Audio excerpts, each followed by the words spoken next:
En quelques jours, le Sahel a claqué la porte aux États-Unis, provoquant une secousse diplomatique immédiate.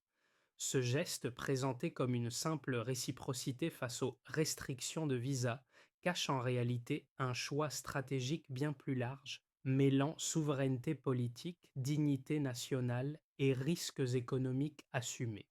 Que signifie concrètement pour les populations et pour la région ce virage incarné par Ibrahim Traoré au cœur d'un ordre international déjà sous tension? L'Afrique de l'Ouest entre dans une zone d'incertitude où chaque décision peut redessiner les rapports de force. Cette analyse ne cherche pas à juger un camp, mais à clarifier ce qui est réellement en jeu derrière la décision du Mali, du Burkina Faso et du Niger de fermer leurs portes aux États-Unis.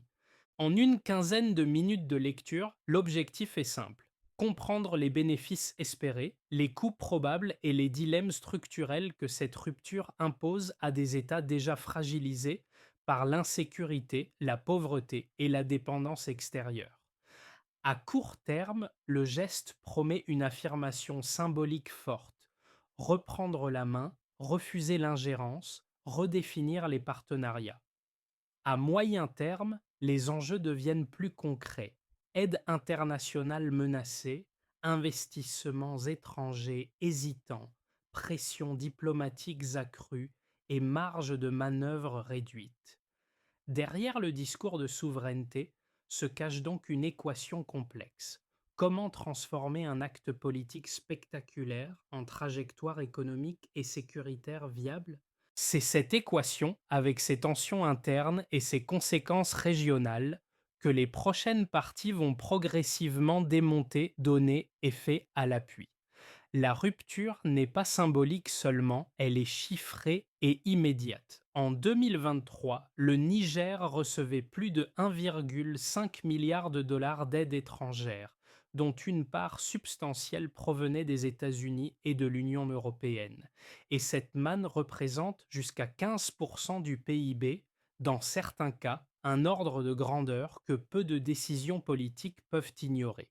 Cette donnée change la lecture du geste. Fermer les portes aux États-Unis n'est pas un réflexe d'orgueil ponctuel, mais un choix qui engage directement la stabilité budgétaire, la capacité d'investissement public et la continuité de projets essentiels.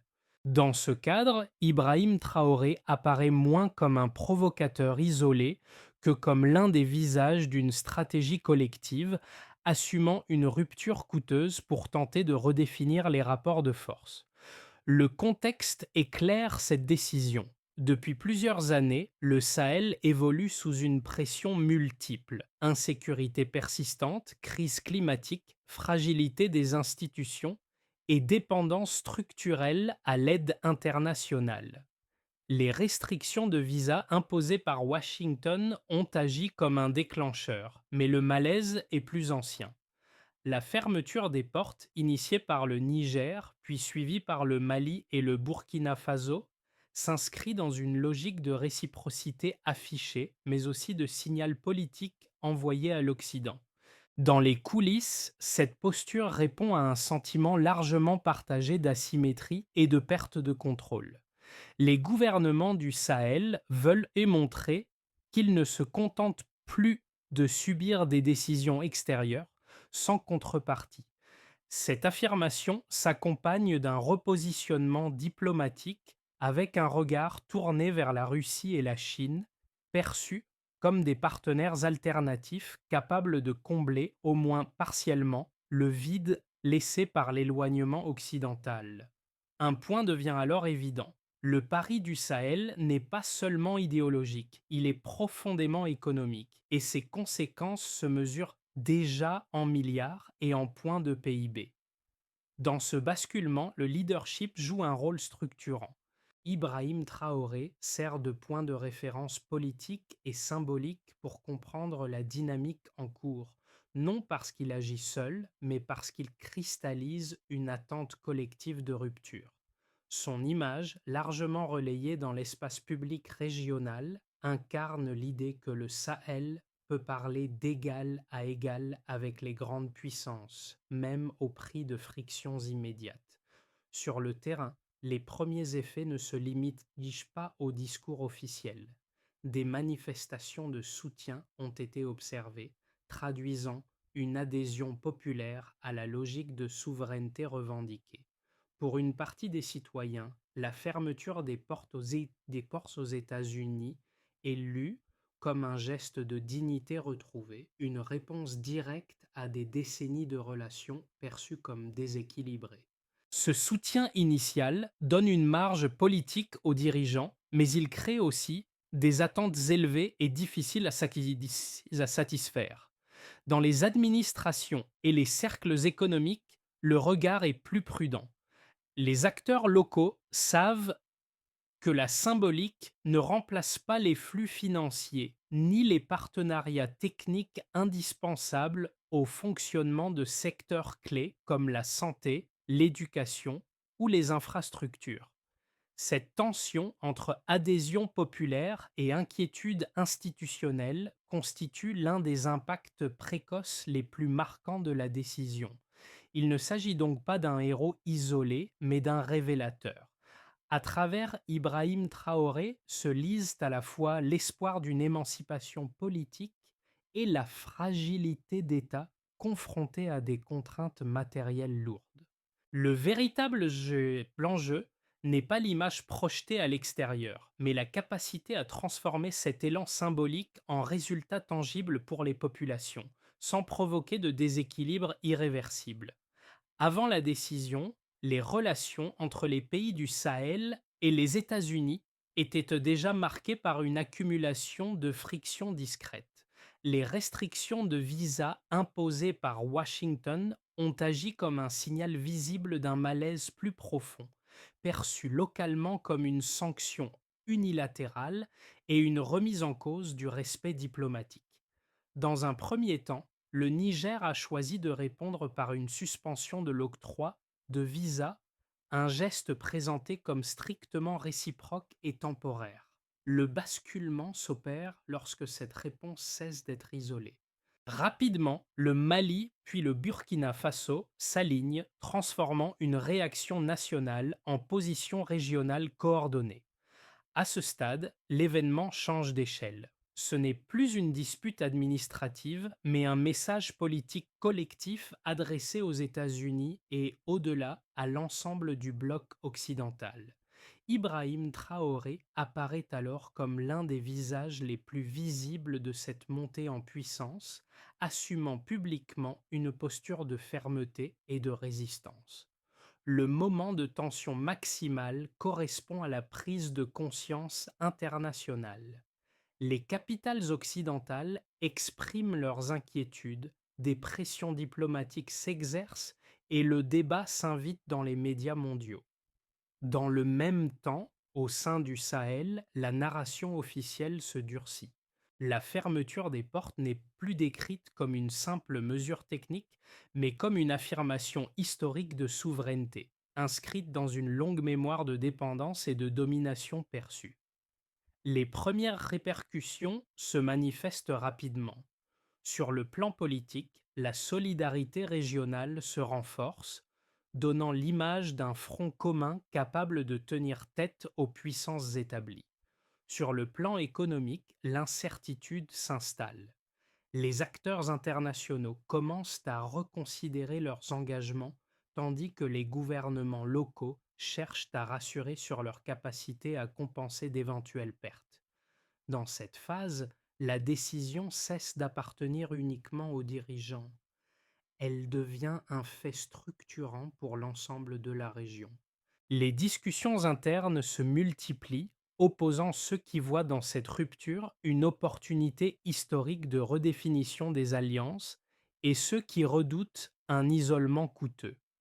Le geste initial, pensé comme une réponse mesurée, s'est transformé en un point de non-retour symbolique. Le déroulé suit une logique simple: un déclencheur administratif, une escalade politique, puis une onde de choc durable. Ce déroulé montre que la fermeture des portes aux États-Unis n'est pas un épisode ponctuel, mais le début d'un processus aux ramifications profondes dont les effets continueront de se déployer bien au-delà de l'événement initial. Avant la rupture, l'aide internationale constituait un pilier budgétaire central. Après la décision, ce socle devient incertain et potentiellement réductible. Dans certains pays du Sahel, ces flux représentent jusqu'à 15% du produit intérieur brut, un niveau qui transforme toute variation diplomatique en choc macroéconomique direct, bien au-delà du symbole politique affiché. Pour prendre la mesure du premier choc, il suffit de regarder l'aide étrangère. En 2023, le Niger recevait plus de 1,5 milliard de dollars d'assistance internationale, dont une part importante provenait des États-Unis et de l'Union européenne. Ce volume finance des projets concrets, de la sécurité alimentaire aux infrastructures sanitaires. La perte partielle ou totale de ces fonds ne signifie pas seulement moins de coopération diplomatique, mais des arbitrages budgétaires immédiats, avec des choix difficiles entre dépenses sociales, sécurité et investissements productifs. Pour Ibrahim Traoré et ses homologues, la question n'est donc pas idéologique, elle est arithmétique. Un autre signal important concerne l'investissement direct étranger. En 2022, les flux d'investissement vers ces pays atteignaient environ 2,3 milliards de dollars. Ces capitaux sont particulièrement sensibles au climat politique et à la prévisibilité des relations internationales. La fermeture des portes aux États-Unis introduit une zone de doute pour les entreprises occidentales, notamment dans des secteurs stratégiques comme l'énergie ou les matières premières. Un ralentissement, même partiel, se traduirait par moins d'emplois, moins de transferts technologiques et une croissance plus fragile à court terme. Enfin, il faut regarder les alternatives mises en avant. Les échanges commerciaux entre le Sahel et la Chine ont atteint près de 4,5 milliards de dollars en 2022, avec une croissance annuelle d'environ 25%. Ce chiffre nourrit l'argument selon lequel le retrait occidental peut être compensé par un basculement vers d'autres partenaires. Cependant, la nature de ces échanges mérite d'être interrogée. Ils se concentrent souvent sur les infrastructures et les ressources, avec des modalités financières mais ce qui peuvent accroître l'endettement et réduire la marge de négociation à long terme. La comparaison avant-après révèle donc une tension centrale. Avant, une dépendance assumée mais relativement stable vis-à-vis de l'aide et des investissements occidentaux. Après, une tentative de diversification rapide, prometteuse sur le papier, mais inégale dans sa capacité à remplacer l'ensemble des flux perdus. Cette transition comporte un coût de friction fait d'incertitudes, de délais et de renégociations complexes. Pour les dirigeants, dont Ibrahim Traoré est l'une des figures les plus visibles, l'enjeu est de transformer ces chiffres en trajectoires cohérentes. Les données montrent que la souveraineté revendiquée a un prix mesurable et que ce prix se paye en points de croissance potentielle, en stabilité budgétaire et en capacité d'absorption des chocs externes.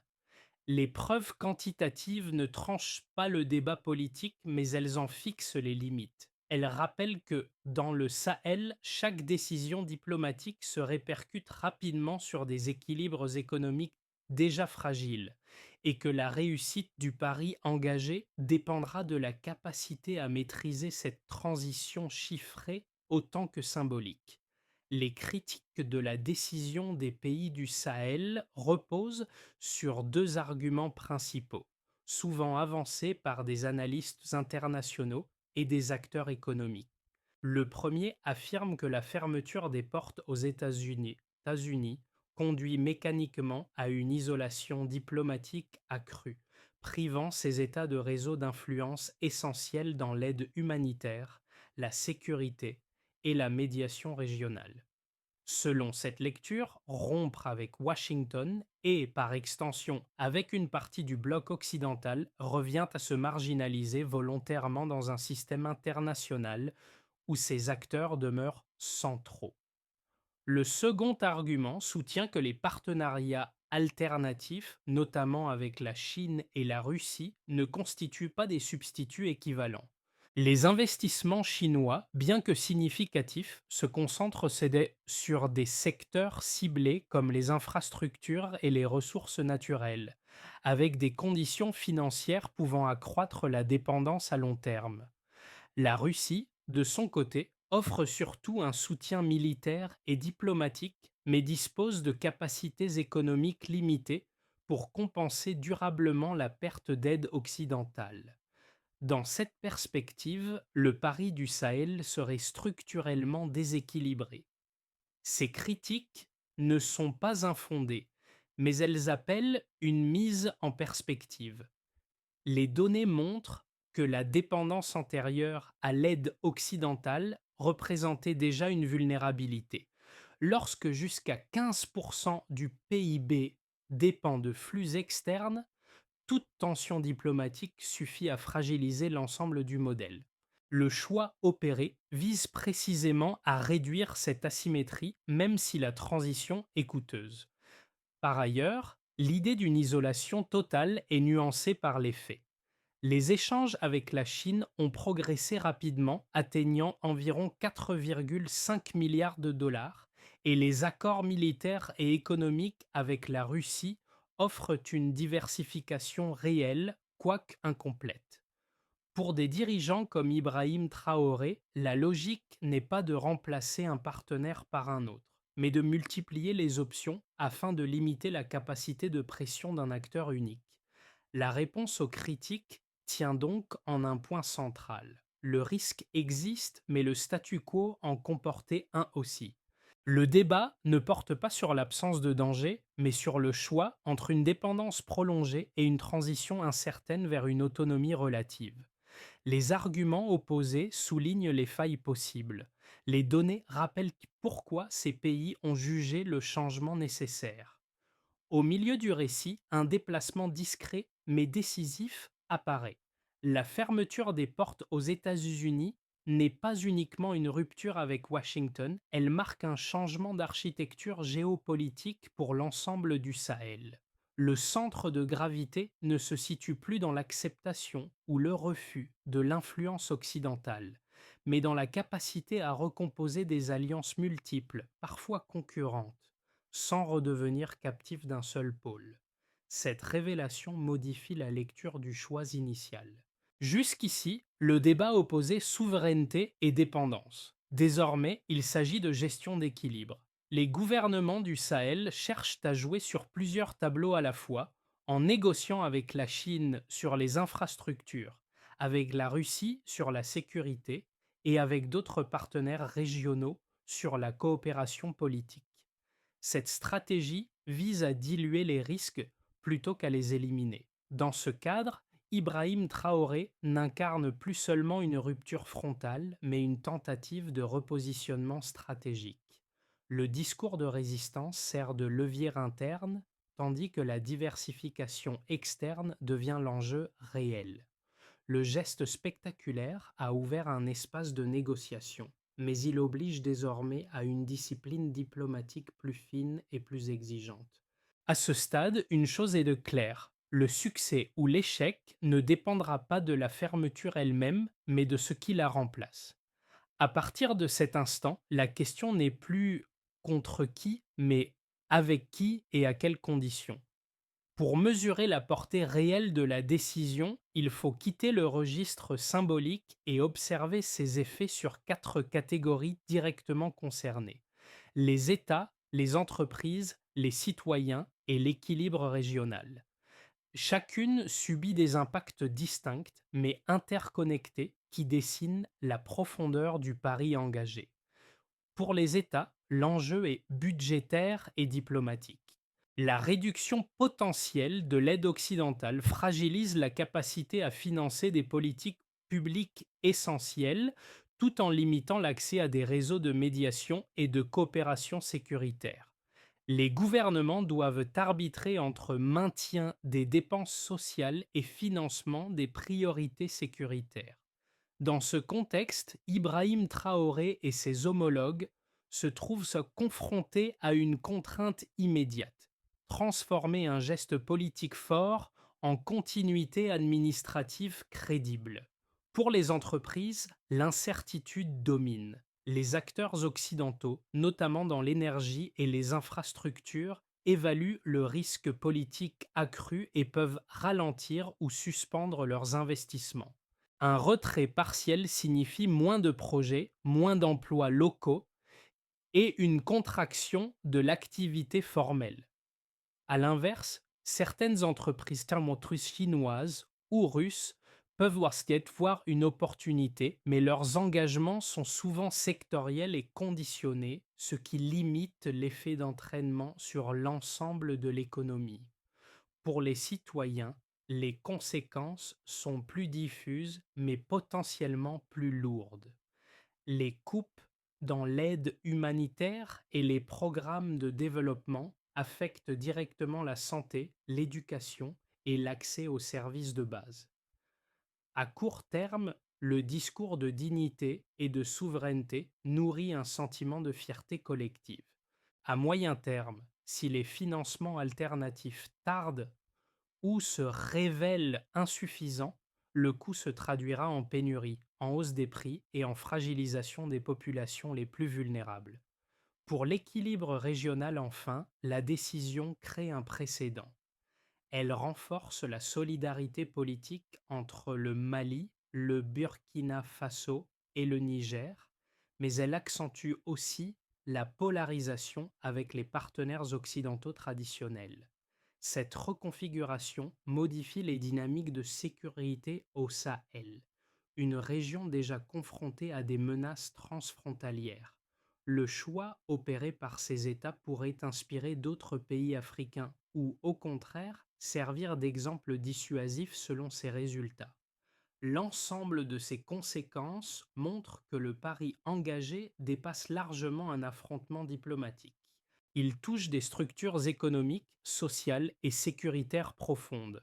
La trajectoire que prendra cette décision déterminera si elle restera un symbole puissant ou deviendra un tournant durable pour le Sahel et ses populations.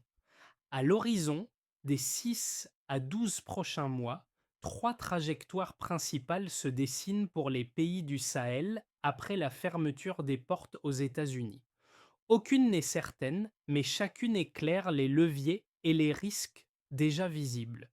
Dans le scénario le plus probable, les gouvernements parviennent à amortir le choc sans l'effacer. Les relations avec la Chine et la Russie se consolident, apportant des financements ciblés dans les infrastructures et un soutien sécuritaire accru. L'aide occidentale diminue partiellement, mais pas brutalement. La croissance ralentit sans s'effondrer et l'équilibre politique interne tient grâce à une combinaison de discours souverainistes et de mesures d'ajustement budgétaire. Ce scénario suppose une gestion rigoureuse des priorités et une capacité à maintenir des canaux de dialogue ouverts, même dans un climat tendu. Dans une version plus favorable, la diversification diplomatique porte ses fruits plus vite que prévu. Les investissements alternatifs compensent une part significative des pertes, l'intégration régionale progresse et la coopération sécuritaire réduit certaines pressions internes. Le Sahel devient un laboratoire de recomposition géopolitique, montrant qu'une rupture contrôlée avec l'Occident peut déboucher sur une autonomie accrue. Ce scénario repose sur une coordination régionale forte, une stabilité politique relative et une discipline dans la négociation des partenariats. À l'inverse, si les pertes d'aide et d'investissement ne sont pas compensées, l'isolement diplomatique peut s'accentuer, les tensions internes se multiplier et les marges budgétaires se réduire rapidement. Les nouvelles alliances, insuffisantes ou mal calibrées, n'empêchent pas une dégradation des conditions de vie et une fragilisation de la sécurité. Dans ce cas, le geste initial devient un facteur d'instabilité durable, pesant sur la gouvernance et la cohésion sociale. Ces scénarios ne sont pas exclusifs et la réalité pourrait emprunter des éléments à chacun. La clé réside moins dans le choix initial que dans la capacité d'exécution. La décision a ouvert un champ de possibles. La trajectoire dépendra de la manière dont les dirigeants traduiront le symbole en politique de concrète, adaptable et mesurable. La question centrale demeure: comment réduire les risques sans renoncer à l'objectif de souveraineté affiché? Au-delà des États et des équilibres macroéconomiques, la décision se répercute sur des trajectoires individuelles et collectives. Pour les ménages urbains, les premiers signaux passent par les prix et l'emploi. Un ralentissement des investissements formels réduit les opportunités, fragilise les revenus et accroît la dépendance à l'économie informelle. Cette pression quotidienne rend les choix géopolitiques tangibles, parfois en décalage avec la temporalité longue des décisions publiques. Dans les zones rurales, l'impact se manifeste différemment. Les programmes d'aide et de développement, souvent financés par des partenaires occidentaux, soutiennent l'accès à l'eau, à la santé et à l'éducation. Leur contraction potentielle crée un risque de rupture de service avec des effets cumulatifs sur la sécurité alimentaire et la résilience face aux chocs climatiques. Ici, la question n'est pas idéologique mais pratique. Continuité ou interruption. Pour les jeunes, l'enjeu est celui de l'horizon. La promesse de souveraineté nourrit un récit mobilisateur, mais l'absence d'opportunités rapides peut transformer l'adhésion en frustration. Les attentes élevées exigent des réponses visibles: formation, emploi, projets locaux. Sans relais concret, le coût social d'une transition prolongée s'alourdit. Pour les acteurs de la société civile, enfin, la période ouvre un espace ambigu. D'un côté, une marge pour repenser les partenariats et renforcer l'autonomie locale. De l'autre, une contrainte financière qui limite la capacité d'action. La clé réside dans la priorisation et la transparence afin d'éviter que les ajustements budgétaires ne pénalisent les plus vulnérables. Ces effets humains rappellent que la réussite d'un virage stratégique ne se mesure pas seulement en indicateurs macroéconomiques. Elle se juge à la capacité à protéger le quotidien, à maintenir les services essentiels et à offrir des perspectives crédibles. C'est à ce niveau que se jouera l'adhésion durable des populations. Transformer un acte politique fort en trajectoire durable suppose une méthode claire, séquencée et mesurable. La première étape consiste à diversifier réellement les partenariats, au-delà d'un simple basculement d'un pôle à un autre. Cela implique d'élargir l'éventail des coopérations, y compris régionales et africaines, afin de réduire la capacité de pression d'un acteur unique et de lisser les risques financiers. La deuxième étape concerne le renforcement institutionnel. Sans administration capable d'absorber, de négocier et de contrôler les nouveaux flux, la diversification reste théorique.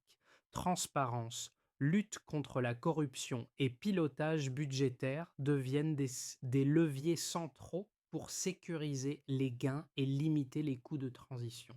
C'est un chantier moins visible que la diplomatie, mais décisif pour la crédibilité à long terme. La troisième étape touche à la sécurité et à la coopération régionale. Les menaces transfrontalières exigent une coordination renforcée, quel que soit l'alignement géopolitique. Les partenariats militaires alternatifs peuvent contribuer à court terme, mais ils doivent s'inscrire dans une stratégie régionale cohérente pour éviter une dépendance de substitution. La quatrième étape porte sur le développement humain. Éducation, santé et infrastructures de base ne peuvent être sacrifiés sans miner l'adhésion sociale. Des mécanismes de financement alternatifs, ciblés et évaluables, sont nécessaires pour garantir la continuité des services essentiels. Enfin, la réussite dépend d'un pilotage politique discipliné. Pour des dirigeants comme Ibrahim Traoré, l'enjeu est de passer du symbole à l'exécution, en fixant des objectifs clairs, des indicateurs de suivi et des ajustements réguliers. La feuille de route n'annule pas les risques, mais elle les rend gérables. La question décisive est donc celle de la mise en œuvre. Ces conditions peuvent-elles être réunies à temps pour transformer la rupture en levier plutôt qu'en fardeau durable? Le récit revient alors à ce qui l'a rendu visible dès le départ, une figure, un geste, une promesse. Dans l'espace public sahélien, l'image d'un dirigeant affirmant la souveraineté nationale a servi de point d'ancrage émotionnel, un repère dans une période de fatigue politique et de dépendance prolongée. Ce symbole a donné un sens immédiat à une décision complexe, en la rendant lisible et mobilisatrice. Ibrahim Traoré incarne ce moment non comme une fin en soi, mais comme un catalyseur. Son rôle, tel qu'il apparaît dans cette séquence, est moins celui d'un architecte solitaire que celui d'un révélateur des attentes profondes. Dignité, contrôle, capacité de choix. Ce rappel est essentiel, car il montre que la décision ne s'est pas imposée par le haut seulement. Elle a rencontré un imaginaire collectif prêt à l'accueillir. Mais le symbole a ses limites. À mesure que le temps passe, il doit s'adosser à des résultats tangibles. Le motif initial, celui d'une souveraineté reconquise, ne peut survivre sans traduction concrète dans la vie quotidienne. Sinon, l'écart entre l'élan et la réalité s'élargit, fragilisant la confiance. La conclusion émotionnelle est donc double. D'un côté, un moment de fierté assumée, inscrit dans l'histoire politique récente du Sahel. De l'autre, une exigence silencieuse. Prouver que le courage symbolique peut devenir une stabilité durable. C'est dans cette tension que se joue la portée réelle de la décision. À ce stade, le débat dépasse les frontières du Sahel et interroge une dynamique plus large. La décision de fermer les portes aux États-Unis ne concerne pas seulement trois pays, ni une seule figure politique. Elle pose une question universelle sur la manière dont des États fragiles peuvent négocier leur place dans un monde multipolaire, sans renoncer ni à leur dignité, ni à leur stabilité. Pour les observateurs, ce moment invite à sortir des lectures binaires. Il ne s'agit pas de célébrer ou de condamner, mais de suivre Dayeton Yoshari avec attention la manière dont ce choix sera mis en œuvre, corrigé et, si nécessaire, réorienté. Les prochains mois fourniront des signaux clairs: capacité à maintenir les services essentiels, évolution des partenariats, gestion des tensions internes. Pour le public, la réflexion peut aller plus loin. Comment évaluer une politique étrangère quand ses bénéfices sont symboliques à court terme, mais ses coûts matériels différés? Quel équilibre accepter entre autonomie politique et interdépendance économique dans un système mondial inégal? La trajectoire engagée par le Sahel, portée notamment par Ibrahim Traoré, n'apporte pas de réponse définitive. Elle ouvre un espace de discussion. À chacun désormais d'observer, de questionner et de tirer ses propres conclusions. Cette rupture sera-t-elle un précédent inspirant ou un avertissement stratégique pour d'autres régions du monde?